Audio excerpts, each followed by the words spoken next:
এই তাৰিখত আমি দুখ প্ৰকাশ কৰিবৰ কাৰণে প্ৰেছ মিট কৰিব লগা বাধ্য হৈছোঁ। যোৱা 2019 জানুৱাৰী লাষ্টত ৰঞ্জন দৈমাৰী ছাৰৰ কেছটো লোৱাৰ কোৰ্ট এবাৰ CBI কোৰ্টে কনভিক্ট বোলে জাজমেণ্ট প্ৰকাশ কৰিছিলে। সেই জাজমেণ্টটো আমি মানি ল'ব নোৱাৰিম বোলে আমি হাইকোৰ্টত আকৌ এপিল হিয়াৰিং কৰিছিলোঁ।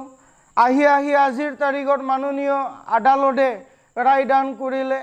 আজিৰ তাৰিখতো আমি দেখাবলৈ পালোঁ আৰু শুনিবলৈ পালোঁ কি লাইফ সেন্টেন্স আকৌবাৰ ৰঞ্জন দৈমাৰী ছাৰক লাইফ সেন্টেন্স দি কিনি জেলত ৰখা হ'ল।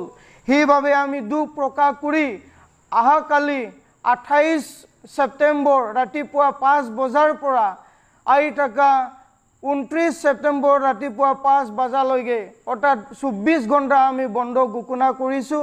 আৰু এই বন্ধটো আমি প্ৰাক্তন NDFB হয় সেইটো ডিক্লেয়াৰ কৰিছোঁ। আৰু সেই বন্ধ কৰাৰ সুযোগ দিছে বনচু অৰ্গেনাইজেশ্যন, তাৰ লগত Bodo women justice forum organisation, BPCPA organisation,